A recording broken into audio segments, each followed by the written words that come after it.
It's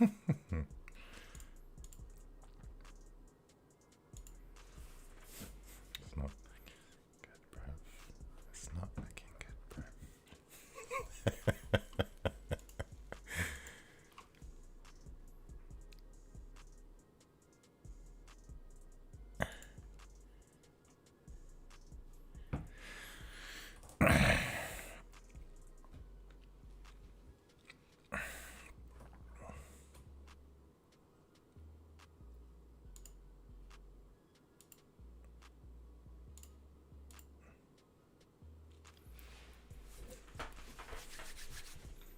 Yes, you guys, welcome back. How you guys are doing today, this evening? Thank you for joining my stream, spending some time with me today. I did have a video planned. I was planning on doing a just like a post-match match review of that terrible defeat yesterday. But to be real with you, covering these preseason friendlies is like completely messed up my sleep. And now that I'm getting older, it feels like every time I don't get like proper sleep and proper amounts of sleep, it just like ruins my productivity the next day. And it's just like I've been up 3 times now in the early hours of the morning, not going to bed till like 6 a.m., 5 a.m., being up all night. And yeah, really slowed down a lot of the videos I had planned for last week. So it's been a bit annoying. And I'm just kind of happy that no more US preseason tour, because I'm absolutely done with that now. But great to see all you guys here, of course. Very welcome. Like over 300 of you guys here right now. So thank you for joining me this evening. But of course, you guys know what the deal is. I am here to break down and answer your questions. Of course, if you guys want to show some support for the channel, show some love, or have your question prioritized longer, you guys know what the super chat function is for. We have a ton of things to discuss. Of course, it's been a mad week of football. We've got Chelsea QnA, koulibaly signing for us. I mean, what the hell happened yesterday as well, too? So many things. So I'm looking forward to answering you guys' questions today. So listen, I'm not going to waste no more time now. I'm going to get straight into things. Daniel Flaherty, got to applaud those international fans. 1000%. 1000%. Like the commitment to be up that early and just literally mess up your sleep too. You can only do that if you like really love the club. So yeah, I got to experience a little side of that, of course. But yeah, hopefully never again, to be honest with you, because it's not that easy, man. It's really not that easy. But I'm going to start with the first question. I'm seeing a lot of familiar names here as always. Great to see you guys always coming back. Jared Bradley, how you doing? Peter Pans, yes, Peter. And I might as well ask a question first. Looks like QnA is Barcelona bound. Think Coral will get his chance? Who knows? Let's see. Of course, he didn't take any part in the friendly yesterday. I wonder what the context reasoning was behind that. Is it still maybe fitness related? Is it because maybe Tuchel isn't using him? Has Tuchel even actually answered why he didn't use Coral? Because I haven't seen any answers. And I've obviously looked at his post-match thoughts after the game. But I'm not seeing too much involvement. And when you're hearing things like Tuchel saying things like, you know, he was kind of forced to have to use a back four yesterday because some of the main centre-backs aren't fully fit like that. And then you're losing players like Trevor Chalobah on top as well too. It's not an ideal situation, hence why he wants to bring in players as soon as possible to strengthen the defence. But when you have someone like Coral there who really is that good, I'd be surprised why you wouldn't want to give an opportunity just to see. So I'm not going to have too much of a strong opinion on this right now because I don't know the full context. And listen, I know sometimes I tweet a bit mad at times. For me, Twitter is just like an easygoing platform. I just give my basic reactions to things. But on my channel, I think that, you know, because I got like a platform, I've got to be more responsible. I have to be more fair because I have to be responsible. So it means that I'm going to come with a completely different energy in my videos compared to how I'm going to tweet when I'm just like on the toilet or something. You know what I mean? So let's hope he gets opportunities because now I'm seeing names like Fofana. And I just think to myself, if you sign Fofana, then why not give Cole opportunities? So if Cole, hypothetically, let's say Fofana did come and Cole still wasn't getting guarantees, then he would have to go in my opinion. But anyway, starting with the first super chat, One CFC, thank you One. Nini, I'm so depressed, man. Are we in for a rough season? What do you think about our move for Rafael Leao from AC Milan? Love the content. Now, if you guys have been watching my videos, you know that Leao has been someone that's been getting me gassed. Following him during the second half of the season for AC Milan as well too. Knowing the fact that I knew that Tomori had a chance of being a Scudetto winner, only made sense to look at what AC Milan were doing at times. And you're hearing the how Leao's rep had been growing and growing. Like, I already know this guy was a super talent back during his like Lisbon days, and then going to Lille and the entire story behind that. And now he's starting to fulfill that talent. So I think he'd be an amazing signing. But if you're signing him, you're not signing Leao so you can keep on using a back three system. Leao's not going to be that winger that plays as a wing back at times. That would just be an absolute waste of breaking the bank to sign someone like him. We'd have to be a, I don't know, 4-4-2. I think maybe that's even too much. Puts too much pressure on the midfield, as we saw against Arsenal. But I just think that ideally 4-3-3, where, you know, we kind of reverted back to that during the, you know, final stages of the first half in last night's game. It had a bit more control and were able to maybe build a few more attacks. So I'd rather see something like that. And I'm a bit surprised why maybe we turned straight to 4-2-2-2 when we had like Gallagher and Jorginho in midfield. So I don't see how that was really going to make too much sense. But for me, Leao would be the dream signing. But I'm at a point right now where maybe it'll be time to do like a separate video.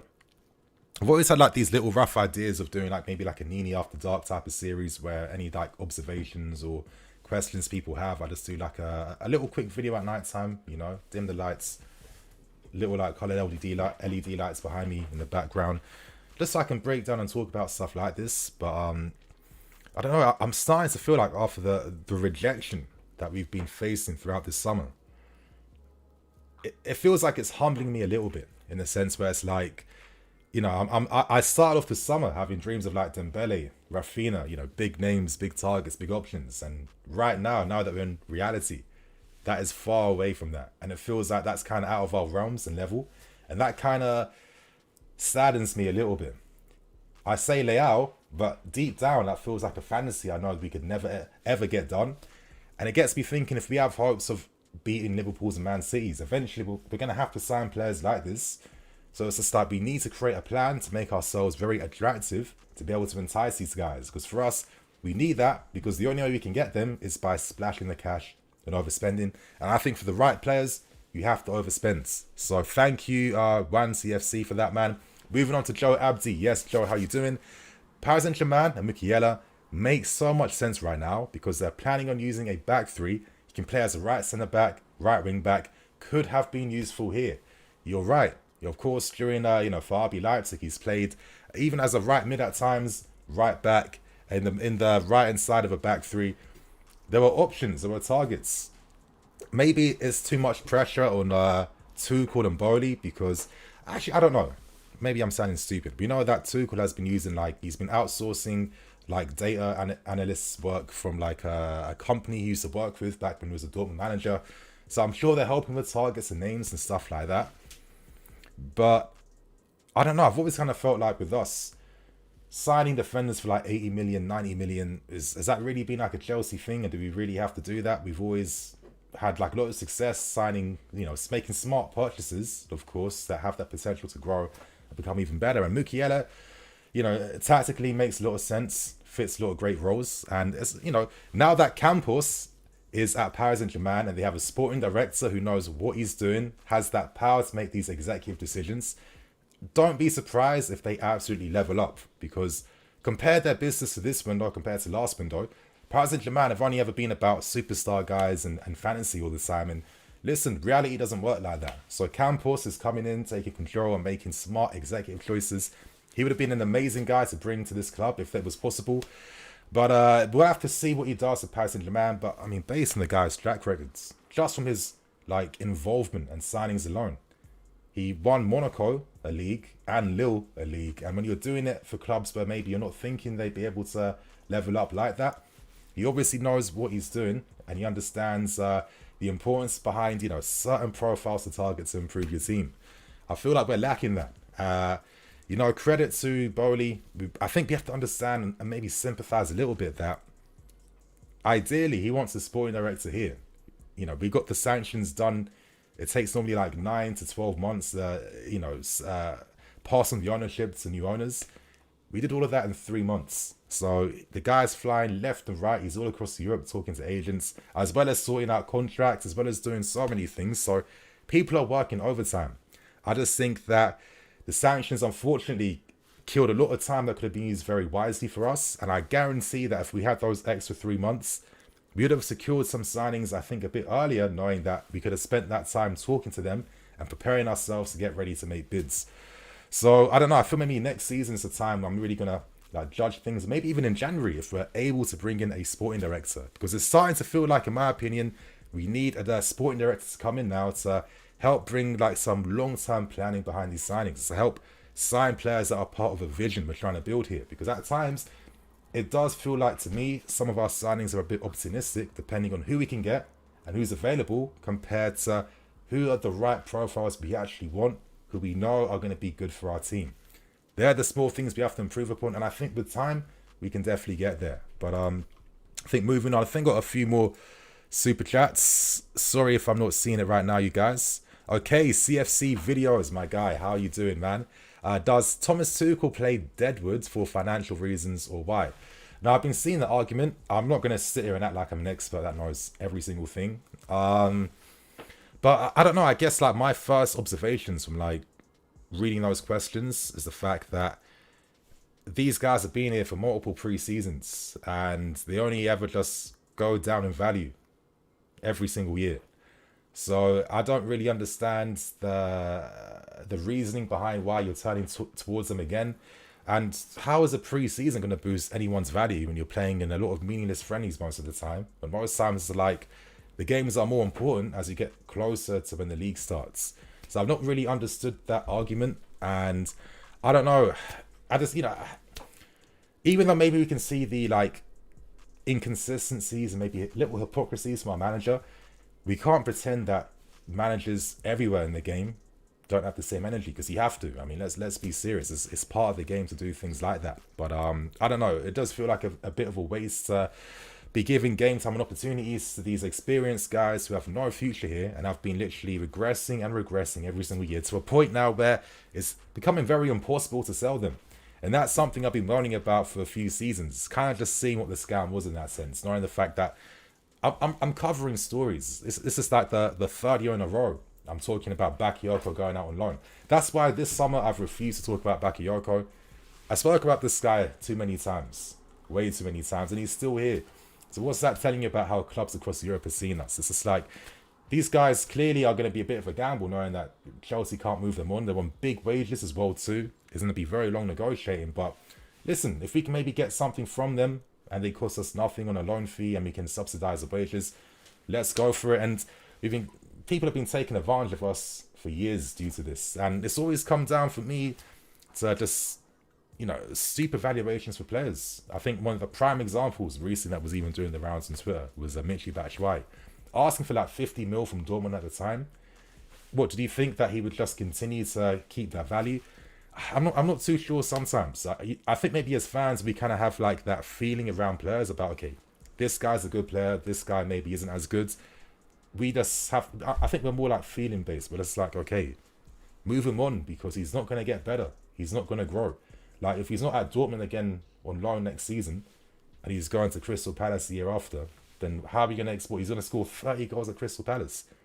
Who scores 30 goals for Crystal Palace? Who scores 20 goals for Crystal Palace? There's certain clubs where they don't get goals like that. So I don't know. I hope that with new management and structures now, which we still need a bit more time to fully complete, these are the areas we're improving, because it literally wastes so much time for us.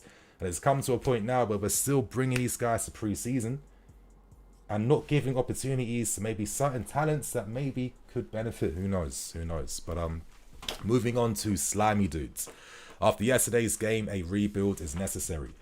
Rebuild, I feel like, is a bit strong, but I definitely get the sentiment and energy you mean.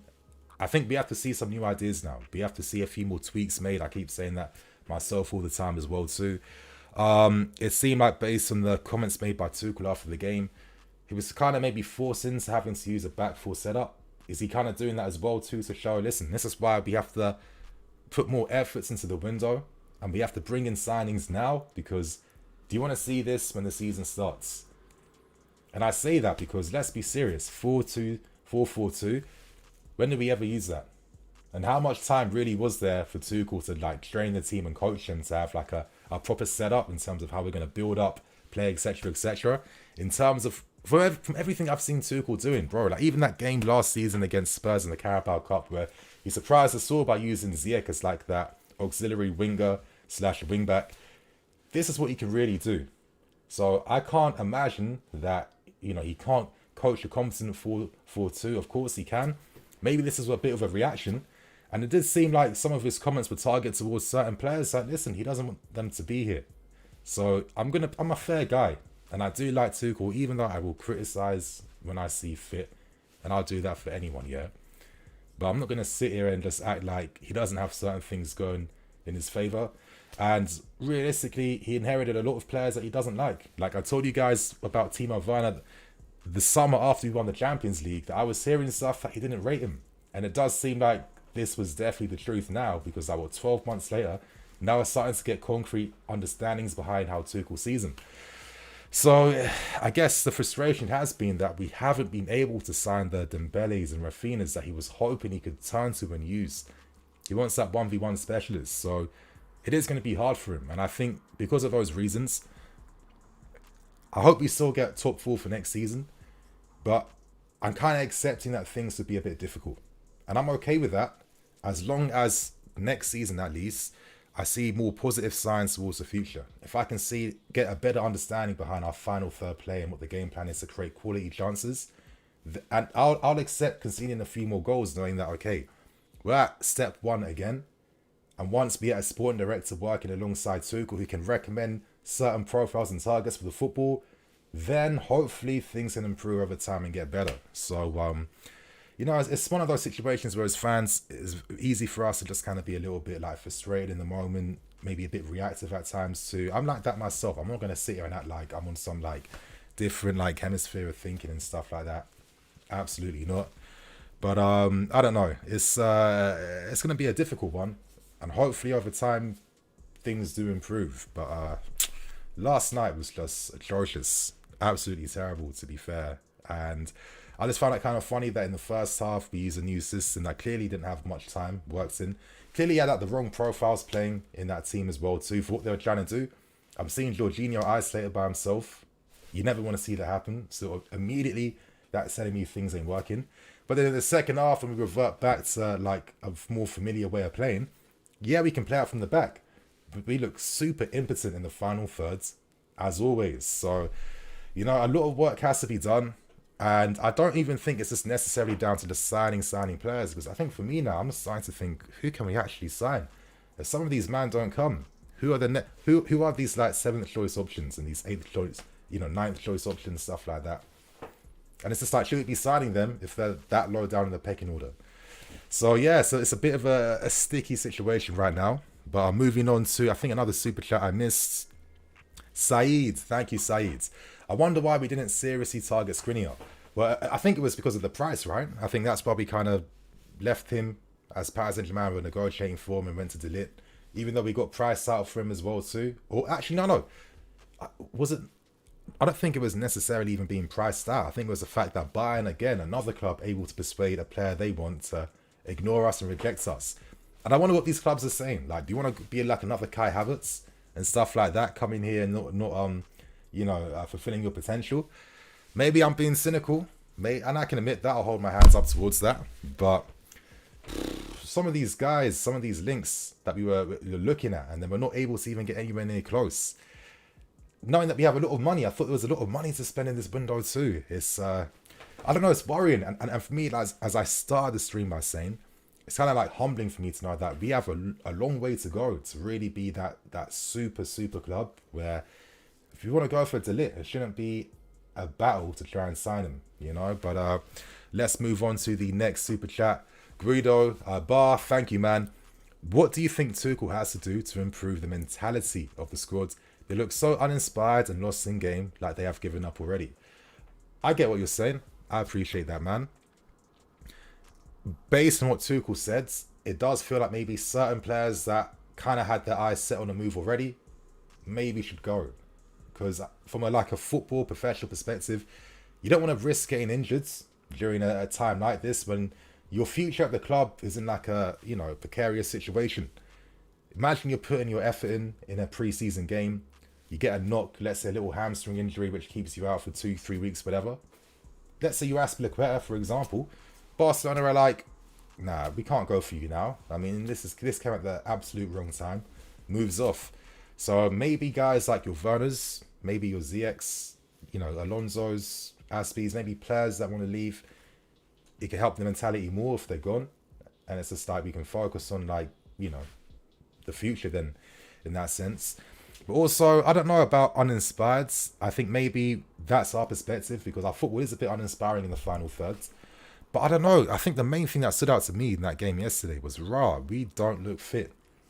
Now, one of the things we know as fans about Tuchel's systems is the intensity has to be on point. That is one thing he focuses on time and time again. Intensity, intensity, intensity. We won the Champions League because we could out-intensity every team we played against. And that's why we spend so much time on fitness, pressing, working hard. And that's why Tuchel really wants guys from the front that also press with that same intensity and mentality. So, but I didn't see that against Arsenal. I don't know. For me, it just felt like we looked super tired and we didn't look fit enough.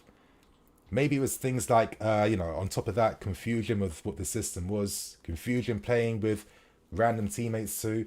I feel like when Arsenal played against us, we had an idea of what maybe their starting 11 is going to be like when the season starts.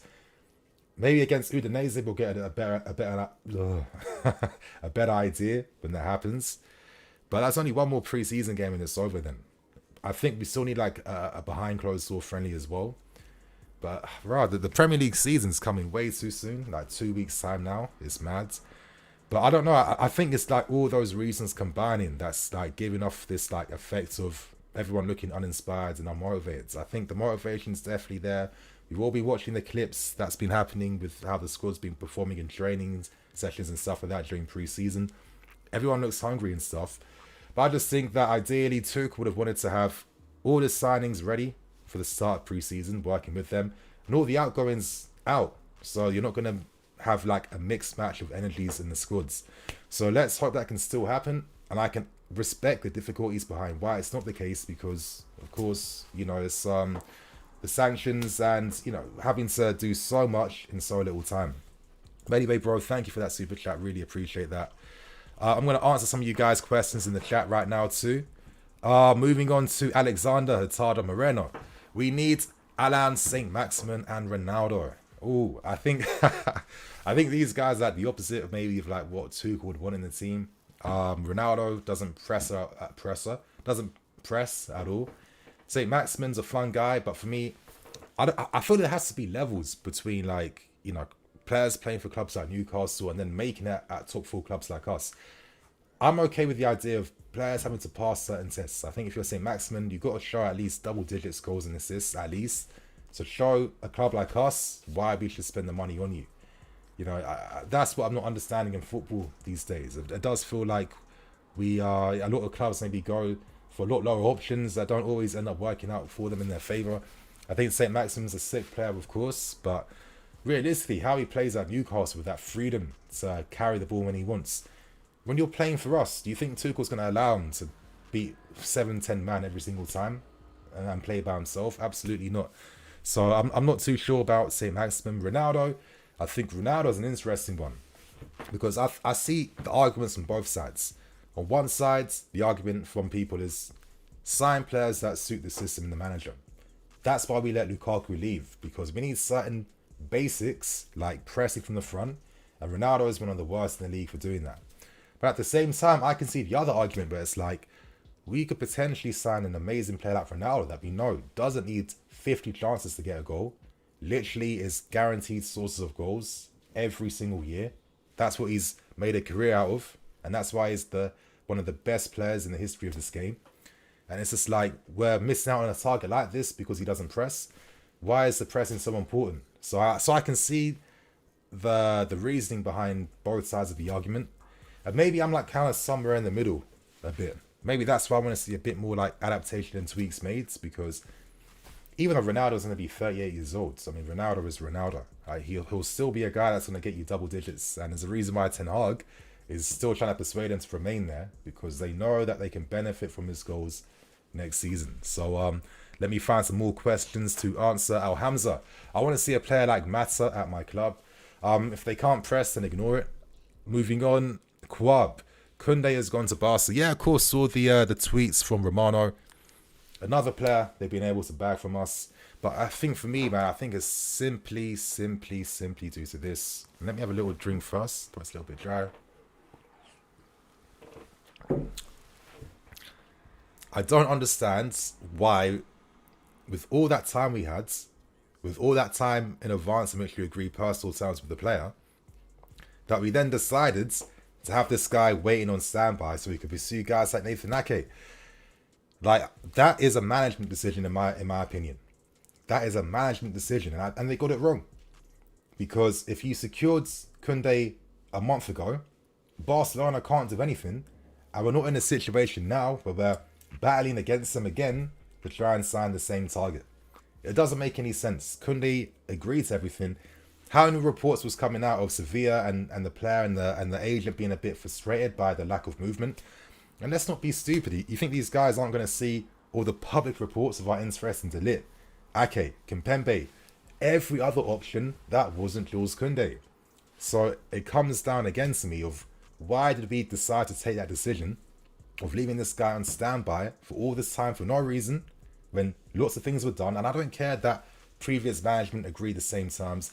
Is it going to take us a month to recontinue them? Absolutely not. So it does feel like a bit of an L, in my opinion, because this was guaranteed. And we kind of delayed time for no reason to pursue stupid options that we weren't going to be paying the money towards. It doesn't make any sense, right? I've still got a little bit of hope. There's no way that Barcelona's offer is going to be as good as ours. But it feels that the big difference is, though, in terms of all of this, is that Xavi has been speaking regularly to the player. And Barcelona, they beat Real Madrid. I feel like Barcelona are going to come back from a footballing sense. I think that's why they're taking the gambling risk of selling their media rights now, knowing that what they do in this window will set them up during next season and for following seasons. And maybe I think their gambling risk is going to pay off.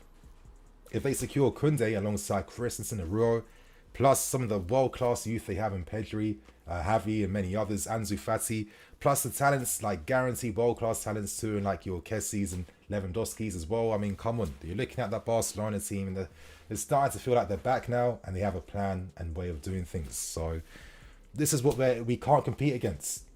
We don't have that type of clout in the game, in my opinion. So it's a frustrating thing that we could be missing out on a top target and top talent for what?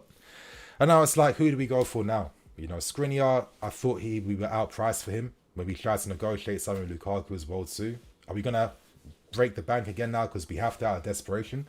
It feels like that's when we normally break the bank, when we miss out on main targets. You know, I'm remembering the example of Alisson. Delaying all that time for him because for some reason we still try to persuade Courtois to remain when we could have signed Alisson early. You know, there's a reason why speed makes a difference when you move for players in the window, because other clubs are also stiffing out and anything can happen. It's a bit mad, man. But moving on to other questions, and apologies, I saw a comment about needing a mod. I think next, you know what? Anyone who wants to be a mod, please DM me on Twitter, because I want to be in communication with you. I can tell you, yo, I'm going to be streaming at this time. If you're free, let me know. If not, I'll holler at the other guys to be there. I want to start bringing back streams on a lot more regular basis for next season, for sure. I know that a lot of you guys like them. I appreciate that. So I want to just make sure I'm keeping the content out for you guys. But moving on to MB7. Yes, MB. Great to see you here again, man. I've been Tuchel out since mid last season. What belief do you honestly hold to him to get the best out of the squads after seeing him basically misuse players? I think that's an interesting question. I think that's a very long-winded question. I don't even know how to start with that and where to end, to be fair. I could be here for an hour talking about something like that. But I don't know if I'm Tuchel out. I'm definitely not right now. I'm hoping for improvements, of course. Some of you guys have been watching my channel for the past 2 years. You know some of the criticisms I've been leveling at the system and our way of playing. The misuse of players. Not really seeing any cohesion in the final third. Not even really seeing some of the abilities of some of these guys. Like, I'm looking at Kai Havertz.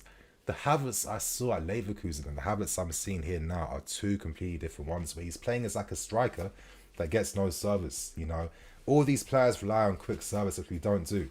So it's a contradiction that makes no sense. And I don't know, it gets quite hard because it's like the balancing job is mad. Because on one hand, when you cater towards maybe the attack, you're exposed defensively. So when you cater towards the defense, maybe the attack suffers a bit, but at least you know you don't want to lose the game. That's why that's a priority.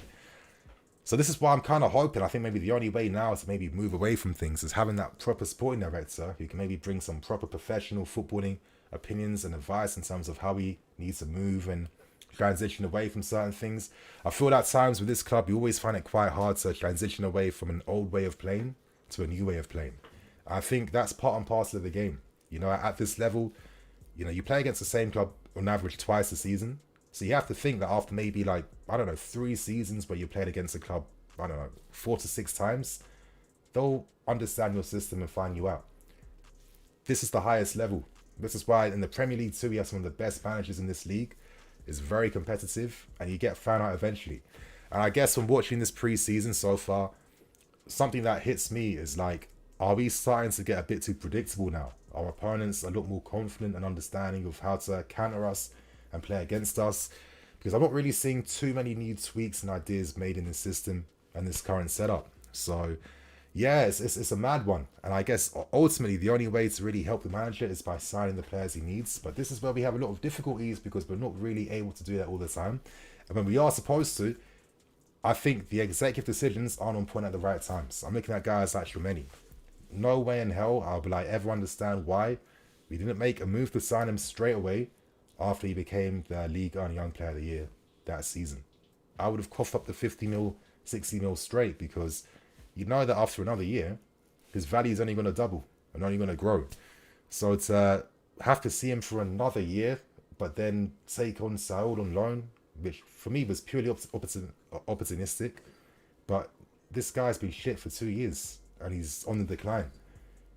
Things like that are things I just can't fully comprehend and understand how this decision was made, if you know what I mean. But anyway, I do have a super chat. Appreciate that. Junior, I'm going to keep things simple. Do you agree with Thomas Tuchel when he said that the old players are still here so we don't score goals as much, or does he need an attacking coach? I don't know if it's due to needing an attacking coach. I mean, the guy's been able to create successful attacking patterns that, you know, I guess Mainz, when they're a bit more like counter-pressing. Of course, you're working with lesser quality players, you adapt more towards them. Dortmund, Paris Saint-Germain, clubs where he was able to have like better technical players, allow them to do more of the system, do more possession, which we saw. But I don't know. I think for me, ultimately, it's this never-ending contradiction of having a lot of players suited to more like automatism type of football, where it's like, okay, we work on these drills and training in terms of how we play out from the back, and we practice it, where it's like, if you're on Alonso down the left-hand side, if you're under pressure, you never have to worry because it's kind of like sit into your mind. I always know I have this option ahead of me and that option ahead of me. So it's a little bit like video game football, if I was to find like a quick, cynical way to describe it. Well, on the other hand, I think there's a lot of guys that kind of rely upon quickly moving in behind, running into the spaces and attacking them. I mean, you have a lot of guys that prefer to keep it on the floor, control the tempo and stuff like that. It makes no sense.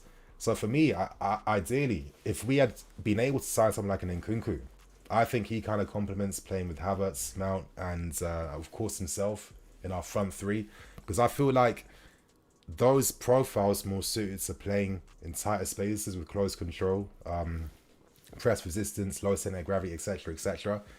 I feel like these profiles make more sense in this current Tuchel system. So I think Sterling's a great example of a signing like this who can kind of do both as well. He's like a wide forward type of player, so and he's a quality footballer all round, hence why he's able to receive in channels and stuff like that. But I think the rest aren't. It's not really their game to do that. But it's like we can't really turn towards that because we don't have the right, I guess, midfield. I don't know. I don't know. I feel personally there are times in games where we can take that risk. Maybe I'll sound crazy, but I always thought that Kante could be an option to use as a DM. I've never really understood why people say no, and it always seems to be based on one Sarri interview. But when I saw him doing that for Lampard, we had that good form for like 2-3 months, I didn't see any negativities from having Kante deeper. You know what I mean? But I guess we aren't able to do that unless we can sign the right players to bring that out. So I don't know. It feels like we're getting diminishing returns from the market right now, because now that we missed out on the Dembeles and Rafinhas that we was hoping was gonna like upgrade and level up our attacking play, who do you go to now realistically? I mean, I don't see who's about anymore. So it makes things a bit sticky right now. But I don't know. Of course, Werner's and players like that probably have to go to move on. But now it's just like, who's going to sign them, and then who do we replace Werner with that is of the right quality to take us forwards? It's a hard one. It's a hard one. So you know what? Yeah, I would not even be surprised if we even did business in January, knowing the fact that we'll probably have to spend in January again to maintain our position and to make sure we get Champions League football for next season. So moving on to Walter King. Yes, Walter. Nini, I really do want us to sign Skriniar. He is better than KnA in my opinion. Him and Kalidou in the back two would be fire, and we also need Rice. Rice, I don't like the idea of trying to sell Broja to West Ham unless it's going to come with certain leverage that gives us the opportunity to be able to sign a Rice eventually or one day. Because otherwise, I wouldn't sell out a principle, because you don't even entertain conversations with us when we talk about Rice. But it also reminds me of the times when I think when Lampard was pushing for Rice back before he was, being quoted for like 100 million, 150 mil. I think he was around 50 mil at the time. So it goes back to my personal view of, for a club like us, I think we have to sign some of these top prospects like a season in advance when no one's really onto them like that, and then kind of create the environment for them to grow here. I think that's what we have to do, because not only can we sign them for cheaper, but it gives us a bigger advantage at being able to sign them in the first place. That's how I see it. But with Skriniar, I mean, I'd be surprised right now. Of course, Bremer went to Juventus. Bremer was key for Inter Milan, but they were relying on Paris Saint-Germain to actually buy Skriniar to begin with. So I don't know what options are available. I know they're looking at Milenkovic from Fiorentina, but that's only 50 mil, and he's like way less in price and value compared to Bremer. So would Inter Milan even want to sell Skriniar now that their best option is off the market? That's how I'm kind of seeing it now. So if they did, I'd imagine it's going to cost a ton of money, and I want to keep owing money to Inter Milan. I mean, I'm not too sure, to be real with you. So I think Skriniar is a good player, but yeah, it's looking quite limiting in terms of options to turn towards now. You know what I'm actually would do? I would just spend the money on a wing back and have Reece James play as a right centre back when we need to. I think, based on how this window is going, we're going to have to make certain small sacrifices that Tuchel alluded to himself when he mentioned things like, okay, Azpilicueta, listen, I know you want this move, you got this contract agreed upon, and it's better than what you're going to get here, but my job is to be successful here. That's my responsibility actually as a manager. So sometimes I have to make the tough decisions that I don't want to make. So using that energy, if I had to turn towards Reece James as my right centre back for just one more season only. I'm not saying every week, but times where you have to use Reece James as a right centre back, use him. Use that money on like a proper wing back option instead, because I just don't want to be signing defenders that I feel might not be the guys in like a season or two's time. And at least we can make like effective use and of the resources we currently have. I think, let's say it's a big game of Champions League, a back three of Silva, Koulibaly and Reece James, I think is more than good enough, in my opinion. We saw what Reece James did against Vinicius and what he did against Man City as well too. I mean, the guy is world class and definition of a big game player. So I'm not going to worry about that. But the thing is, when you take Reece out as a wing back, then you miss out on that quality and talent. Hudson-Odoi will never be one. He needs to give up with that. Pulisic ain't going to be one. But I'd imagine it could be easier to sign an option like that over getting a defender currently, But moving on to some more questions right now. How long have I been streaming for currently? 40 minutes. You guys meant to be bouncing in 20 minutes time because I need to make some dinner. Moving on to football styles. What's your thoughts of buying Fofana from Leicester City as a replacement for KnA? We can give Colwell plus cash. I mean, absolutely not, man. Absolutely not. I'm not giving Leicester City our best young defender plus money for Fofana, where, in my opinion, he came up from an injury near the end of the season. I need to see him play for one whole season before I splash out 70, 80 mil, because clubs will take advantage of the fact that they know we're desperate to sign defenders, meaning that they'll mark up the price. And I just don't know right now whether Fofana is a guarantee to be that main guy. He got a lot of clout and hype when he first came to the Prem 2 seasons back from Leicester City from Saint Etienne, for good reason at the time.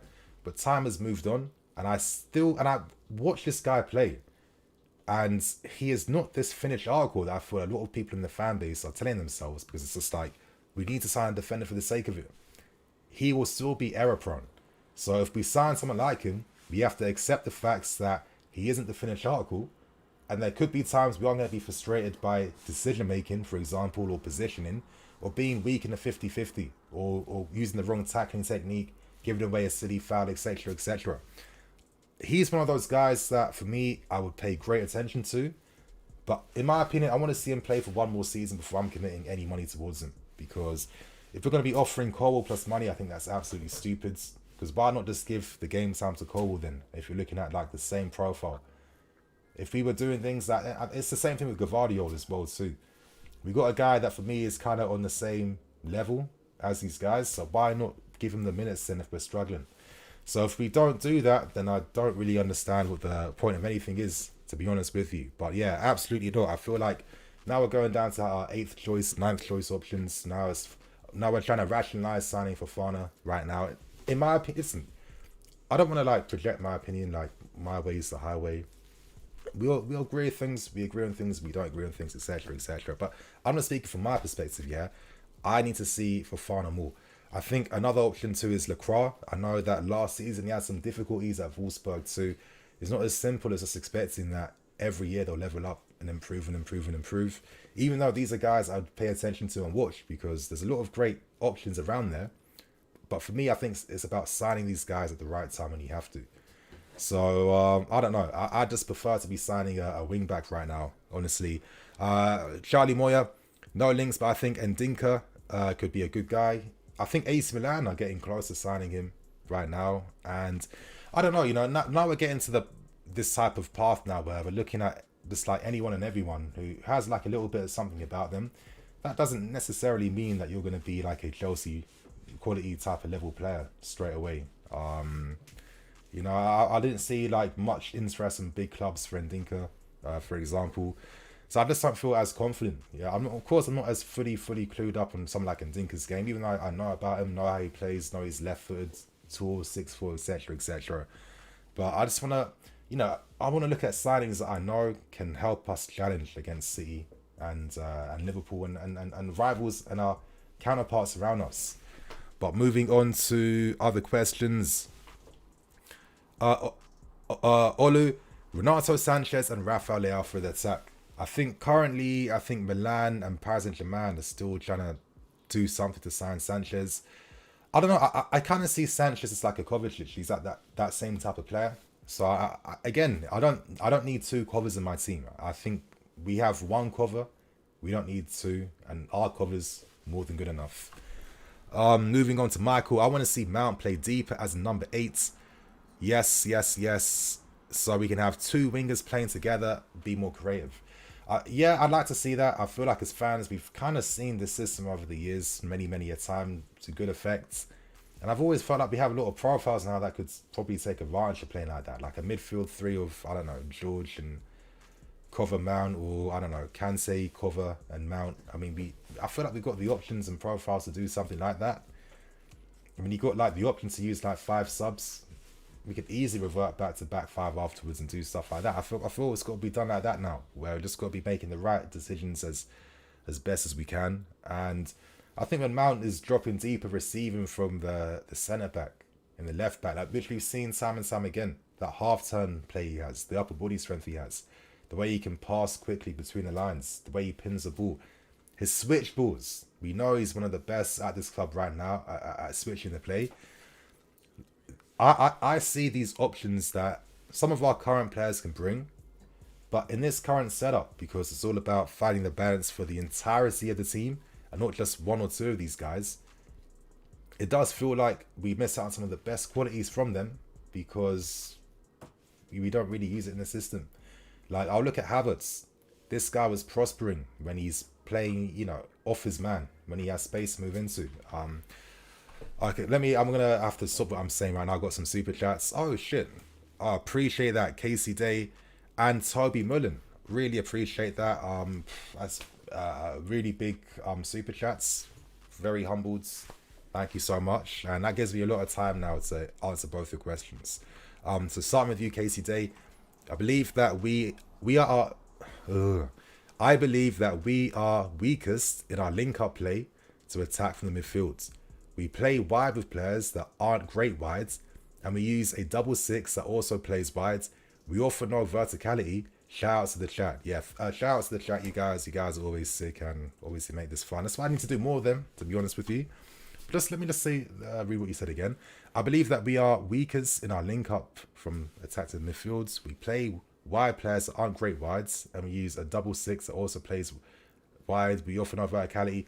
I think that's one of the main things too, and I think that a lot of these guys were signed originally because, and this is why this is such a complicated situation that I can't just fully blame Tuchel, because these weren't his guys. You know, we signed a lot of players to play a vertical style of football. That's why the original plan was Havertz is like the offensive eight, like the Muller role basically. Mount is like the supportive eight alongside him. Kante is that DM. It's a shame that we lost Kante to injuries at the time because he was offering us a lot of protection for counter-attacks out wide. And, you know, then it was about utilising your right-hand side of Reece James and Hakim Ziyech, you know, the creativity and the crossing they bring, and creating the overloads for Ben Chilwell and Timo Werner to, of course, attack the spaces as well. So on paper, I could see what the vision was.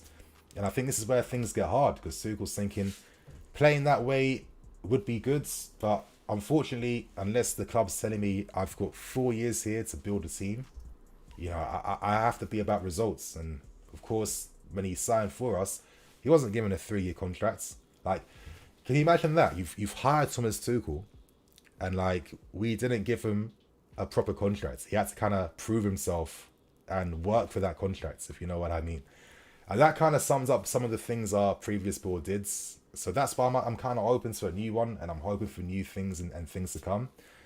And I guess the difficulties have been that we haven't been able to maybe evolve the squad through transfer dealings at times. You know, last summer was another summer similar to this one with a lot of hope and promise that didn't materialize as per. And then, you know, the managers, I think at times is left, is kind of stuck with what he, you know, the system and this way of playing. And I understand it, even though I don't fully agree with it all the times, because, you know, when you're playing against the weaker teams, that's costing us time and time again. I feel like this is where maybe we could rely upon more vertical options in the team, because we have a lot of those guys playing for us. So I think for me, ultimately, I look at City, I look at Liverpool. These teams are amazing when it comes to their vertical use of the ball. I mean, look at them, balls over the top, the players they have that running behind, the overloads they create, etc, etc. I just think we play a lot more safer compared to that. You know, maybe protect certain weaknesses and deficiencies in the team.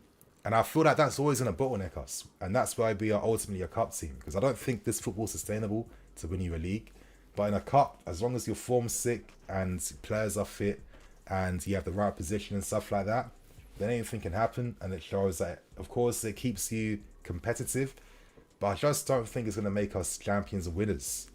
So I guess we can only turn towards the market to help us move away from that. So I don't know. But anyway, man, I really appreciate that. And you're absolutely spot on. I think until we do that, that's why guys like Havertz will look mids, in my opinion. You know, Havertz, for me, he was a guy that he influences the game with the ball at his feet too. And I think here, he has to influence the game away from the ball all the time.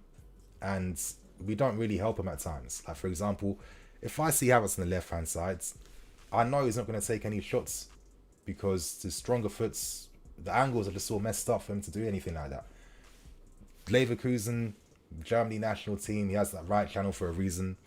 And we haven't really seen that consistently here. And that's all.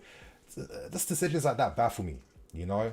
But anyway, I can keep going on with this. I appreciate that. I'll go on to the next one. Toby Mullen. What would you say about signing Milinkovic-Savic with 60 mil? Can play as a DM or box to books?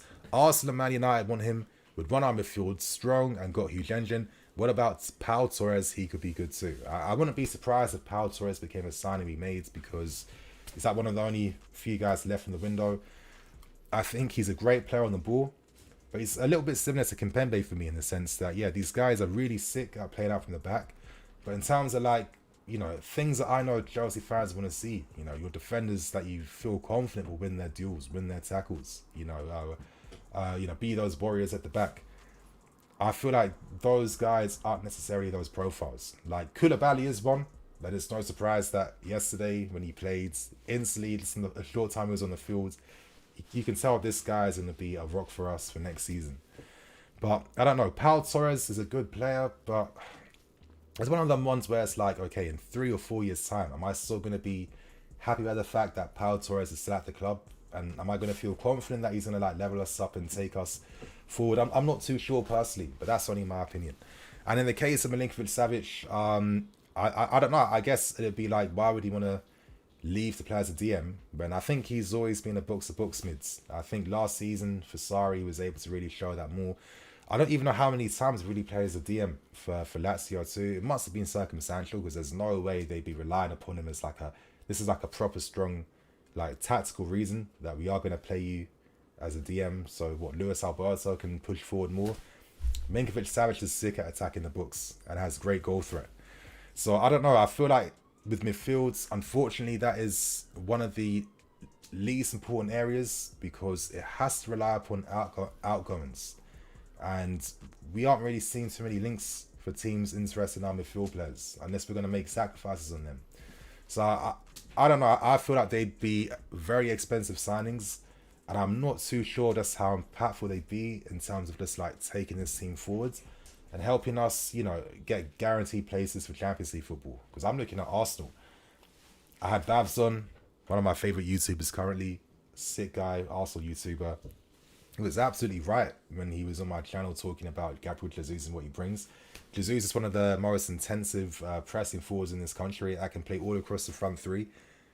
To sign a player for Arteta, where he wants profiles like that, that's a signing that levels your team up and improves you. And look at that. They've got other guys growing in now, like Entekia is getting better.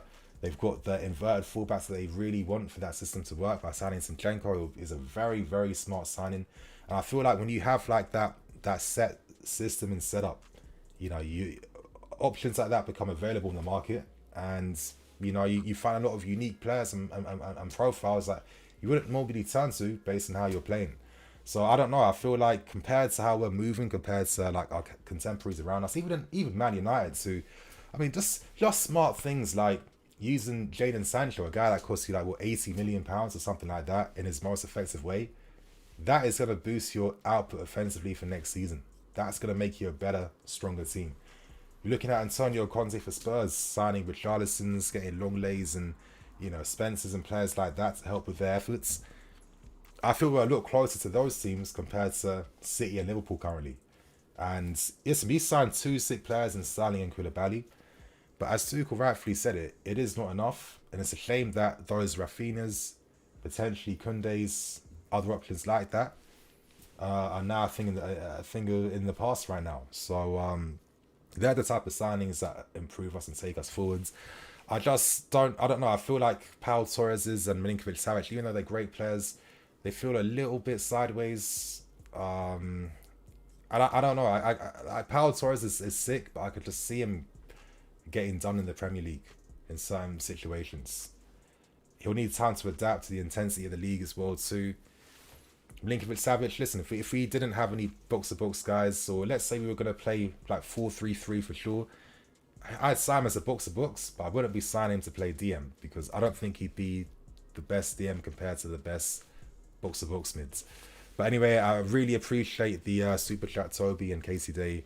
Respect for that, you guys. But I'm going to be on for another, 5 minutes? Oh my God, I keep saying 5 minutes, but this time I'm definitely gone because my girl's back now from seeing her friends, and I got to watch Love Island with the Bay, you guys. I'm sorry, don't judge me here. But moving on to Nathan Moses. Nini, I'm going to be real here. It's very unlikely Cole stays this season. Yeah, I'm starting to get that vibe as well. It would be a bit peak if that was the case. But, I feel like because, I just think after a while when maybe the things you want to see don't happen, you just kind of accept things a lot easier, to be honest. Moving on to Matthias, Yanez, Skriniar, Gavidio, Tonali, Rice, Bastoni, Pavard, Nkunku, Silva, Anthony, of course, from Ajax. All great players, all great options, but they're not going to be as easy to get done and secured. Will Inter Milan still want to sell Skriniar if there's not like a sick replacement out there? I mean, Bremer's gone now. Gavidio, I mean, I feel like I say the same thing all the time. That's going to be super money, and I don't understand how maybe the coach has more confidence in Gavidio compared to a guy on your books and Levi Colwill. Why are you not being as screwed up upon him? Looking at Tonali, I can't imagine Milan selling him unless you're spending big money as well.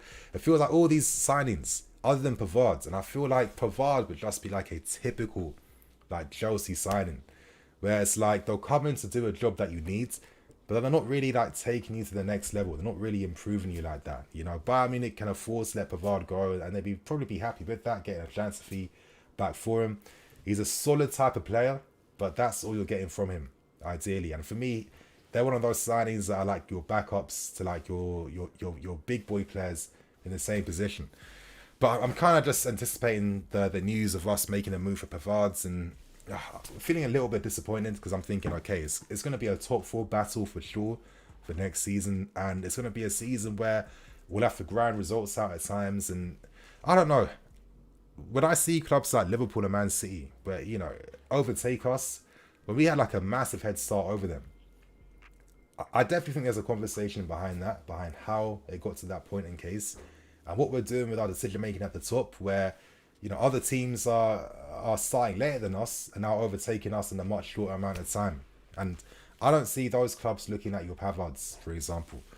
But moving on to Siva, we should look into the French teams for our next Drogba. Yes, I think signing like that talent the season before is a move to make. Anthony would be sick, but I just don't think Anthony would work playing as like a wing back as well too. That is the thing, yeah. We looked at Rafinha, and I think it was confirmed by Matt Law and others that he would have also been used as a possible wing back option at times. And obviously the way we use a wing back isn't, I mean, you know, wing backs are like wide mints for me. They're not even like full backs, nothing like that.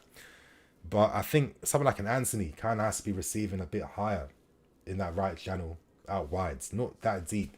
So I don't know, I wouldn't feel as confident now signing him for big money, knowing that we wouldn't really play him to his best strengths.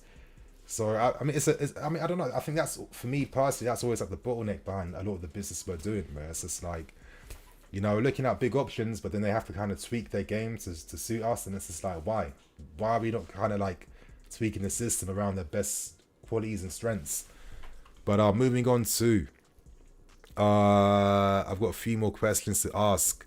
Leo Newton, do you think there will be any better options at striker than Tammy Abraham next season? That is a good question. Top of my head, it will be quite hard for me to think. There's a few guys around that could be doing things. I'm looking at Evan Nilsson from Porto, could be an interesting option. But I think really for me, you know, I need to understand what we want from our striker, because it seems right now we want more of a target man who's just going to be a platform guy, who is just going to kind of stay essentially and press from the front too. So I don't really know who that striker is that's going to elevate things. I mean, we've had a lot of strikers here. I think Giroud is still one of the best target man striker in Europe. Even he didn't do anything under Tuchel. You know, we've seen so many different forwards. You know, your Werner 9, a Lukaku 9, a Tammy 9, and a Giroud 9. So I'm not too sure what type of 9 is going to come here and take the system to the next level, because I don't think our system is a system that's going to get any striker 25 plus goals in a season, even if they outperform their XG by ridiculous margins, you know, where it's literally one shot per game, one goal for like 10 games in a row. You know, that's not going to happen, because it doesn't really work like that. So I'm not sure, to be honest with you. I know there's guys are saying the Ketalare. I'm definitely destroy that guy's name.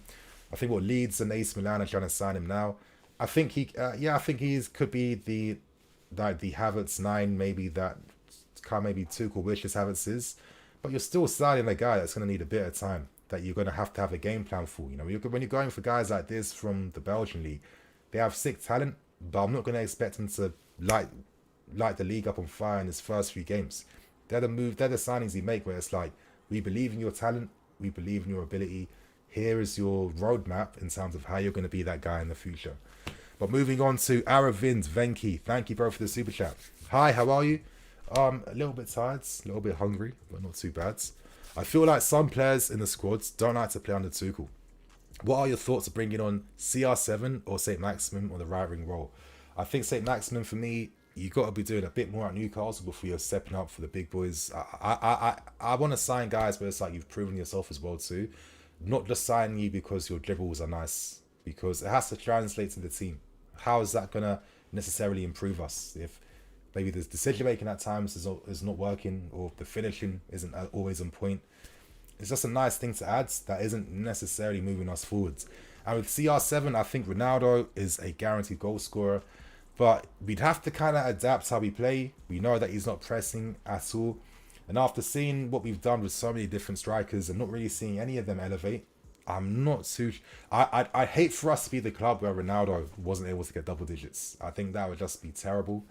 But maybe if that happens, it would maybe like finally bring up conversations that have to be had. I don't know. But it is interesting, I think, in terms of the goal scoring exploits. He's definitely improving this team because this guy is a goal scorer. But I just don't think with how we play, he is an option that makes sense. And I think he's the type of player that Tuchel is now trying to move away from. I think if I could have a dream option, it would probably be João Felix. I think I can imagine Felix maybe being, you know, if we're going to use a back three forever, that front three of like a Felix, Mount, Havertz, just knowing the fact at least that, you know, Felix is really good at receiving in those areas and can make things happen from nothing. And if he wasn't playing at Atletico Madrid with their negative system at times, you know, this guy's doing a lot better.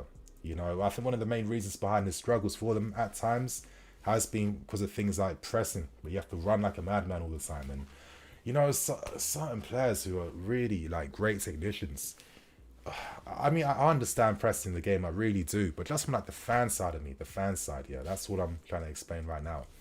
I just love to watch footballers football, you know, instead of having to always do all this bitch work all the time. But that's just a fan of me just talking nonsense right now.